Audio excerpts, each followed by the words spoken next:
Hello everyone, आप सभी का हमारे यूट्यूब चैनल में स्वागत है। आज हम 12वीं इतिहास के अध्याय 3 बंधुत्व जाति तथा वर्ग के वैकल्पिक प्रश्न अर्थात ऑब्जेक्टिव क्वेश्चन के बारे को देखेंगे। उससे पहले हम देखते हैं ये चैप्टर आपका कितने अंकों का है और कौन कौन से इससे प्रश्न पूछे जाएंगे। ठीक है, आपके ब्लूप्रिंट में ये चैप्टर आपका 5 अंक का निर्धारित है, जिसमें से एक 3 अंक का क्वेश्चन पूछा जाएगा और 2 अंक आपके ऑब्जेक्टिव के रहेंगे। मीन्स 2 प्रश्न ऑब्जेक्टिव आएंगे और एक प्रश्न आएगा 3 नंबर का। कुल मिलाकर 5 नंबर का आपका ये अध्याय है। ठीक है, आज हम आप ऑब्जेक्टिव क्वेश्चन देखते हैं, जिसमें हमारा पहला है सही विकल्प चुनिए। इसमें पहला देखते हैं, वी.एस. सुखंताकर कौन थे? कौन थे? एक संस्कृत विद्वान थे। ठीक है, दूसरा देखते हैं, महाभारत का समालोचनात्मक अध्ययन करने के लिए विद्वानों ने महत्वाकांक्षी परियोजना कब प्रारंभ की? इसका आंसर है 1919 में। तीसरा क्वेश्चन देखते हैं, निम्नलिखित भाषाओं में से सामान्य लोग किस भाषा का इस्तेमाल करते थे? ठीक है, सामान्य लोग करते थे प्राकृत भाषा का। ठीक है, संस्कृत नहीं लगाना है इसमें। चौथा प्रश्न देखते हैं, वर्णों के कितने प्रकार थे? वर्ण 4 प्रकार के होते थे। मनुस्मृति कब लिखी गई? मनुस्मृति लिखी गई 200 ईसा पूर्व से 200 ईस्वी के बीच में। अगला देखते हैं, जो लोग संस्कृत भाषा नहीं बोलते थे उन्हें कहा गया है, उन्हें कहते थे मलैक्ष। ठीक है, अगला देखते हैं, महाभारत का समालोचनात्मक संस्करण परियोजना किसके नेतृत्व में तैयार की गई? ये की गई थी वी.एस. सुकंथाकर। अगला देखते हैं, महाभारत का समालोचनात्मक संस्करण तैयार करने वाली परियोजना को पूर्ण करने में कितना समय लगा? इसमें लगे थे 47 ईयर्स। अगला देखते हैं, बहुपति विवाह प्रणाली किस में प्रचलित थी? ये थी पांडवों में। सातवाहनों में बहुपत्नी विवाह प्रथा प्रचलित थी। अगला देखते हैं, मृच्छकटिकम नाटक के रचनाकार थे। ये इसके रचनाकार थे शूद्रक। दूसरा प्रश्न है, रिक्त स्थानों की पूर्ति कीजिए। इसमें पहला है, संस्कृत ग्रंथों में कुल शब्द का प्रयोग किया गया है। किसके लिए किया गया है? परिवार के लिए। दूसरा है, शवों की अंत्येष्टि और मृत पशुओं को जलाने वाले को क्या कहा जाता था? महाभारत काल में क्या कहते थे? चांडाल। गुप्त काल में भी इनको चांडाल कहा जाता है। ठीक है, तीसरा है, ने युधिष्ठिर को ध्रुत क्रीड़ा के लिए आमंत्रित किया था। कौन था ये? दुर्योधन, जो एक कौरव था। इसने युधिष्ठिर को ध्रुत क्रीड़ा के लिए आमंत्रित किया था। अगला है, मनुस्मृति के अनुसार पैतृक जायदाद में हिस्सेदारी थी सभी पुत्रों की समान होती थी हिस्सेदारी। ठीक है, पुत्री को इसमें हिस्सा नहीं मिलता था।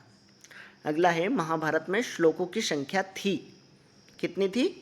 10,000 से भी कम, लगभग 8,800, जो बाद में धीरे धीरे कितनी हो गई? 1,00,000। अगला क्वेश्चन है, महाभारत का सबसे महत्वपूर्ण उपदेशात्मक अंश है? कौन सा है? भगवद गीता। अगला क्वेश्चन है, कहानियों का संग्रह में होता है आख्यान में। ठीक है, 2 भाग होते हैं, आख्यान और निदेशात्मक या उपदेशात्मक। ठीक है, तो आख्यान में कहानियाँ होती हैं। अगला है, महाभारत में उल्लेखित हस्तिनापुर में स्थित है। उत्तर प्रदेश के मेरठ जिले में स्थित है, जिसकी बीबी लाल ने उत्खनन करवाया था। अगला है, ने महाभारत की रचना की। किसने की थी? महर्षि वेदव्यास। तीसरा प्रश्न देखते हैं, निम्नलिखित प्रश्नों के उत्तर सत्य या असत्य में दीजिए। इसमें पहला है हमारा, धर्मसूत्र की रचना 500 ईस्वी से 200 बीसी में हुई थी।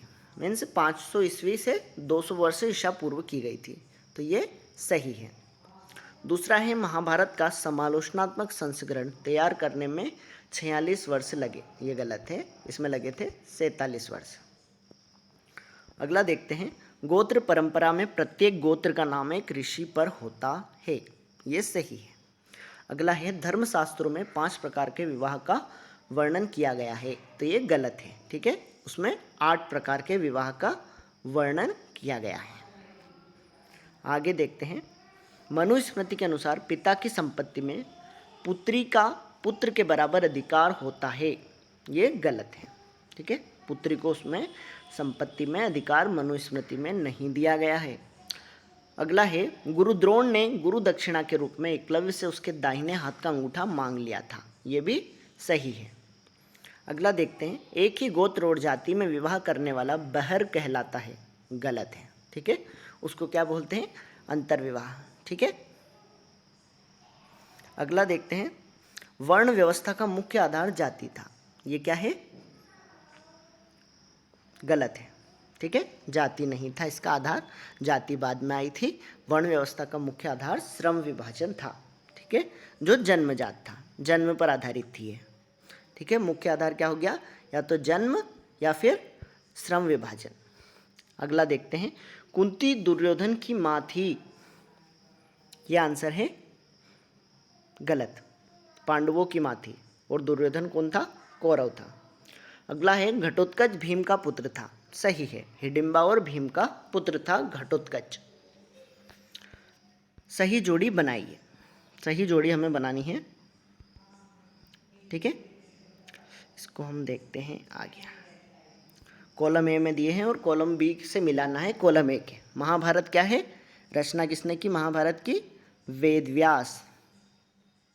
दूसरा है भगवद गीता, भगवद गीता क्या है, महाभारत का उपदेशात्मक ग्रंथ या अंश। ठीक है, तीसरा मातंग, मातंग कौन थे, एक बोधिसत्व जिन्होंने चांडाल के रूप में जन्म लिया था। वर्ण व्यवस्था, वर्ण व्यवस्था क्या थी, मनुष्य का विभाजन थी। ठीक है, जो जन्म पर आधारित थी, श्रम विभाजन पर आधारित थी। ब्रह्मचर्य आश्रम, ये क्या था, जन्म से 25 वर्ष तक। कर, कर क्या होता था, राजा की सेवा के बदले दिए जाने वाली कीमत। अगला देखते हैं, अष्टाध्यायी, अष्टाध्यायी क्या है, पाणिनि द्वारा लिखा गया एक ग्रंथ है, संस्कृत ग्रंथ। क्या है ये, सबसे पहला व्याकरण ग्रंथ माना जाता है, अष्ट अध्यायी। अगला है बुद्ध चरित, इसकी रचना किसने की थी, अश्वघोष ने, जो कनिष्क के राज दरबार में रहते थे। आगे देखते हैं, प्रश्न 5, एक शब्द या वाक्य में उत्तर दीजिए। इसमें हम पहला देखते हैं, पितृवंशिता का क्या अर्थ है। ठीक है, तो क्या अर्थ है, वह वंश परंपरा जो पिता के पुत्र फिर पौत्र प्रपौत्र आदि से चलती है। मीन्स पिता के नाम से जिस वंश को जाना जाता है उसे पितृवंशिता कहते हैं। दूसरा है, अंतर्विवाह का क्या अर्थ है। दूसरा है, ऐसा विवाह जो एक गोत्र, कुल अथवा जाति या फिर एक ही स्थान पर रहने वाले लोगों में होता है, उस विवाह को कहते हैं अंतर्विवाह। और जो ऐसा विवाह नहीं होता है उसे कहते हैं बहिर्विवाह। पुराणों की संख्या कितनी है, तो पुराणों की संख्या कितनी है, 18। अगला देखते हैं, वर्ण व्यवस्था किस पर आधारित थी। ठीक है, जन्म पर या श्रम विभाजन, श्रम विभाजन। ठीक है, दोनों ही लिख देना। अगला देखते हैं हम, कुंती कौन थी, कुंती थी पांडवों की माँ। अगला है, धर्म ग्रंथों के अनुसार संस्कारों की संख्या कितनी बताई गई है। ठीक है, कितने संस्कार थे, 16 संस्कार।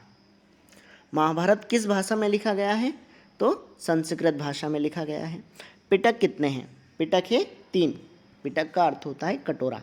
ठीक है, 3 पिटक है, सुत्त पिटक, विनय पिटक और अभिधम्म पिटक। अगला क्वेश्चन है, महात्मा बुद्ध के पूर्व जन्मों की कथाएं किसमें संकलित हैं, किसमें है, जातक कथाएं में। ठीक है, इस चैप्टर में हमने पढ़ा था मातंग ऋषि की भी। ठीक है, मातंग एक व्यक्ति थे, वो भी क्या थे, जातक कथा से उनका वर्णन हमें प्राप्त होता है।